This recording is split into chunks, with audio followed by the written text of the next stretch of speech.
Welcome to the Cochran Show, a Golden State Warriors 2025 season preview edition. My name is John Cochran. I love all things sports, but in the NBA specifically, the Golden State Warriors are my team that I follow most. So in this episode of the Cochran Show, we're going to look at the outlook of this season. I'm going to talk about the potential starting lineup, who I think is the best starting lineup. So I've got a few options there, and also the bench. Is this the deepest team in the NBA? That's something that we're going to talk about. The DraftKings, they have set the over-under totals for the Golden State Warriors season, and we're going to see if we think that's an over and an under. And then with the team being old, what is the strategy in terms of how do they get to that 4 seed, which I think should be the goal. So that's what we're going to talk about in this episode of the Cochran Show. Let's go.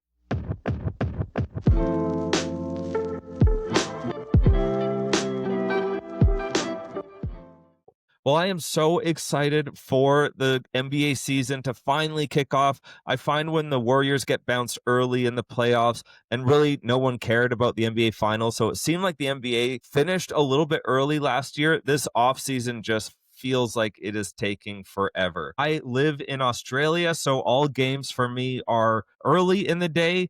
The Warriors' earliest games start at 9 a.m. and the latest games typically start at lunchtime. It's perfect sports watching. I work from home as well, so I typically have something going on in the background of my screen. In the NFL, I watch NFL as well. Games start at 3 a.m. on a Monday morning. We are a full day ahead of North America.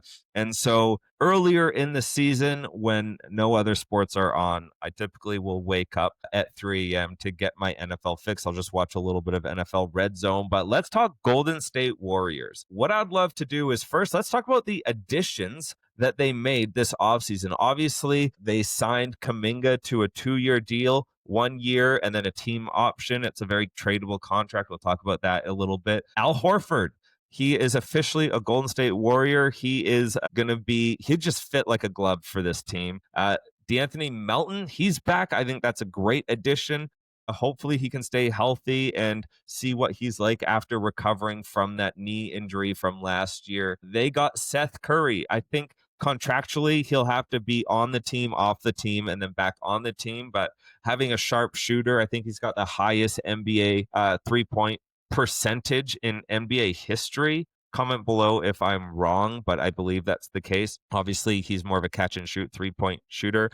They re-signed Gary Payton. I think he's just a vibes guy. I think he's a locker room guy. He's really crucial for this team. I do wish they still had Looney as a locker room guy, but that's somebody that they lost in the offseason. Looney has gone to join forces with Jordan Poole for the Pelicans, who I think will be a dangerous team this year. And so those are the additions to the Warriors this year, and I'm stoked. Yes, they're old, but I think this is going to be a fantastic year for the Warriors. I don't want to overhype or speak in hyperbole, but definitely a playoff team, and I could realistically see them going to the conference finals, but I'm getting ahead of myself. Let's talk about potential starting lineups for the Warriors with the incredible depth that they have. Steve Kerr's, we say this every year. There's the same narratives. Like I was listening to Light Years. You guys should listen to Light Years, but I was listening to the Light Years podcast, and before every season, they say the vibes are as good as they've ever been, like every year. And so, but I do believe this year it is true that everyone is happy to be there. Everyone is eager to get to work. And I think you're going to have a bought in bunch of players. The thing about culture is it's very hard for one player to destroy a healthy culture. Like it will be very hard for Kuminga to tear down what is built there. If you have an unhealthy culture, one player can tear it down. But if you have a strong culture in organizations, that's when one player will get squeezed out or one player will adapt to what his surroundings are doing. And so that's the hope. So you look at teams that are always bad, and I guarantee it's culture. Like the Charlotte Hornets, guarantee they have a poor culture. They have a poor structure in place. What other teams? The Pelicans, I don't think they have a strong culture. You bring in structure, you bring in culture, and it changes the team. Like when the Kings brought in Brown as the coach, he brought structure and culture, and then they let him go because they're a horrible organization. But the culture of the Golden State Warriors is strong. I digress. Let's get into the starting lineups. I've got 3 potential starting lineups for you guys. I'm going to start off with the least likely and move towards the most likely. So I would say the least likely starting lineup, but still has potential, is Steph Curry at the 1, Moses Moody at the 2, Jimmy Butler at the 3, Jonathan Kuminga at the 4, and Draymond Green at the 5. The reason why this is an unlikely starting lineup is because Butler, Kuminga, and Green will provide no floor spacing for Moody and Steph. And then who's going to be setting the good screens? I don't even know why I wrote that one down. It's not going to be a starting lineup. You can't just put sort of like your 4, could you call best players on the floor and hope it works? Like the spacing just doesn't work. So that one, it's an option, but I don't think it's a reality. The second one, so the second most likely starting lineup would be Steph Curry at the 1, Buddy Hield at the 2, Jimmy Butler at the 3, Moses Moody at the 4, and Draymond Green at the 5. The reason why I've got this starting lineup is Moses Moody playing at the 4. He seems to be that's where Steve Kerr likes to play him. In terms of defense, that's where he's most comfortable, and he can knock down that corner 3, or he can catch and drive, as you saw in the first preseason game. And so having Butler at the 3 as sort of not a glue, but the and one guy, he's going to bait people into fouls. I think Butler obviously has to be in the starting lineup, and he is lucky enough where he can play the 3 or the 4, or I should say the Warriors are lucky enough where he can play the 3 or the 4. So yes, Steph, Hield, Butler, Moody, Green. The reason why I don't think this is the most likely one is I don't think they want to start Green at the 5. I think they'd prefer to have Green play the 4, which brings me to my most likely starting lineup, or what I would do if I love Steve Kerr. I'm not one of these fans that says Steve Kerr is a bad coach or that they should fire Steve Kerr. I think he's a great coach. So I'm never going to say I know more than Steve Kerr. But if I was Steve Kerr, this is what I would experiment with. Again, Steph Curry at the 1, Melton at the 2. You've got defense and 3-point shooting. You've got Jimmy Butler at the 3, Draymond Green at the 4, and Alf Horford at the 5. Yeah, it's an old lineup, but the spacing, the defense, you sort of got everything going for you with the starting lineup. The only sort of caveat would be, would you switch Melton for Podziemski? But I like Podziemski sort of manning that second unit a little bit. So if I'm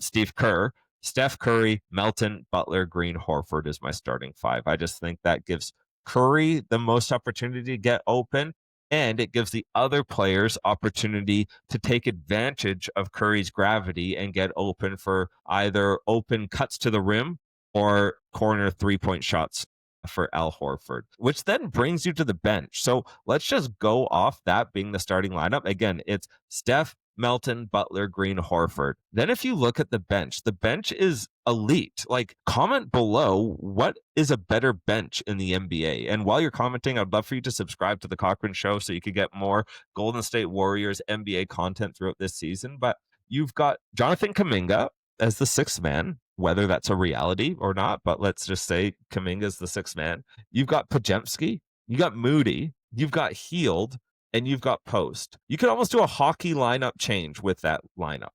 Like, you could have that as a lineup in itself on the bench, coming off the bench. Post plays the 5, Kuminga plays the 4, which is where Kerr likes to play him. Moody plays the 3, Podziemski plays the 1, and Hield plays the 2. I think that's a great bench lineup. I think the Warriors are in great position to have a fantastic 2025-2026 season. I'm not going to get into trades in this episode because, there's rumors around of Kuminga getting traded for, what's his name? Bam Adebayo from Miami. Who says no to that trade? I don't know. Is Bam Adebayo a needle mover? Is he going to be somebody that I'm never really super impressed watching him play? I don't feel like he takes the game into his own hands. He sort of, I don't know, if he doesn't want to try, he just doesn't try. What do you think about this? Would you do Kuminga for Andrew Wiggins and maybe a 2nd-round draft pick? Get Wiggins back. He's got a better IQ. He's a better defender. When he wants to be, he's a better rebounder than Kuminga. He's a better 3-point shooter than Kuminga. He can drive. He's proven to elevate his game when the playoffs come. He's trusted by Steve Kerr, and he seems to be really liked in Golden State. Would you trade Kuminga for Andrew Wiggins. I think that's something that I would at least answer the phone for. So DraftKings, they set the Golden State Warriors over underline at 46.5. That's about where they were last year and the year before. That would put them, if they got 47 wins, that would put them in the 7th seed last year. And so what do you think? Do you think that the Golden State Warriors are going to go over and under? And let's just talk about strategy here for a second about, I think they should be going for the 4 seed. I think they should try to get home court advantage financially for the organization. That makes sense. You want to, sell home playoff tickets as much as you can. And so the rumor is that the Warriors will maybe not the rumor. The reality is the older players will play around 65 games heading into this season. So 65 games heading into the season, what should their record be playing those 65 games? What is a realistic record? Remember last year, once they got Jimmy Butler, they went on a tear at the end of the season. I'm not saying they can play with that level of intensity for for a full 65 games, but is it unrealistic to say that they could go 45-20? Could they go 45-20? I think that's a realistic goal. Remember in 2022, they started the year 18-2, and then they sort of went 500 for the rest of the year and then won the championship. That's what I would be doing if I'm the Golden State Warriors. I would be going out of the gate hard. Stack up as many wins as you can early in the season so that you can begin to rest your players a little bit as you head into the latter half of the season. Last year, I think they ran into a serious fatigue problem. They had to play playoff basketball 2 months out from the playoffs. And so they were playing at a high level, an intense level for that long. What if we moved that intensity to the beginning of the season and then began to rest your players a little bit towards the end of the season so you're fresh for the playoffs? In my opinion, that's what they should be doing. And going 45-20, I think that's a realistic goal, because what would happen then is you would only need to win 5 games without your players. 5 of those remaining 15 games or 17 games. 5 wins out of 17 to get to 50 wins. And historically, 50 wins, that should get you close to that 4 seed. So go 45-20 with your veterans, with your main guys, and then just win 5 games without them. I think that's realistic. I think that's something they can do now. Obviously, all of you are thinking this while you're watching. John, injuries. Like Melton's injury prone. These guys are old. They're going to get injured. Well, okay. If they get injured, then you can come at me in the comments. But I'm just making this observation based off, like in 2K, injuries are off. If they are a healthy team, is this a reality? I think if they're in the Eastern Conference, they can get the 3 seed, no problem. The West is deep. So let's just talk about the West here for a moment. Obviously, you've got the Oklahoma City Thunder. The Warriors were 2-1 against the Thunder last year. That was before the Butler trade. And one loss was a Chet Holmgren buzzer beater 3 for the win. And so they almost went 3-0 against the Thunder. I actually really like the matchup against the Thunder. I think they've got solutions to the problem of SGA. And so the Thunder, but they're going to be a threat. You got the Houston Rockets. They lost Fred VanVleet, and everyone's saying that Amen Thompson can play the 1. I'll believe it when I see it. I don't think he's a floor general. I don't think he's got the vision. I don't think he's got the IQ. I think he is an athletic player that can play defense. That's who I think he is. And then Kevin Durant, like, show me a situation other than the Golden State Warriors, who he came to an established team. Show me a situation where Kevin Durant has taken a team to success. Brooklyn? Nope. Phoenix? Nope. Oklahoma City? That was his best chance, but he got bored or he wasn't happy, so he went to a different team. Like, Kevin Durant leaves a path of destruction behind him. He moves from team to team and he's never happy. Houston, have fun. We'll see what happens. We'll see if it's different. The only difference this time is that he doesn't have a Robin. It's Kevin Durant and everybody else in terms of age. Steven Adams isn't a Robin. He's his age, but he isn't a Robin, right? Think about the superstar players that Kevin Durant has had. He's had Steph Curry. He's had James Harden twice. He's had Russell Westbrook. He's had Kyrie Irving. He's had Devin Booker. He's had Chris Paul. I mean, the list goes on and on of players that Durant has teamed up with, hoping for success, but it never happens. So I will believe it when I see it in Houston. So you've got the Oklahoma City Thunder, you got the Houston Rockets, you got the Denver Nuggets. Yes, Jokic is amazing, but they added Cam Johnson and Bruce Brown. Is that really a needle mover? I don't know. Their problem is always the bench. And Valanciunas. Sorry, they also added Valanciunas. The problem is the non-Jokic minutes. And have they done enough to fill the void of the non-Jokic minutes? I just don't think so. By the way, Aaron Gordon is one of my favorite players in the NBA. He has totally changed his career. I could not stand him when he played for Orlando, but what he has done in Denver, three-point shooting, hustle, playing with a hamstring coming off the bone. I mean, Aaron Gordon, how can you not like Aaron Gordon? And then you've got the Minnesota Timberwolves. I think they will probably be around that 5-6 seed. You've got the Los Angeles Lakers. We will see, can skinny Luka carry this team? Is LeBron going to be okay being second fiddle? What is going to happen in LA? Can Ayton rejuvenate his career? Can he do a Danny Dimes type career resurrection? Danny Dimes went from a horrible organization to the Indianapolis Colts, who everyone thought was going to be horrible, and just resurrected his career. Maybe JJ Redick can do the same thing for DeAndre Ayton, or Dominating, as he likes to call himself, a self-given nickname. So yeah, I think the Warriors, they fit right in the top 4 teams. I don't know if the San Antonio Spurs are quite there yet.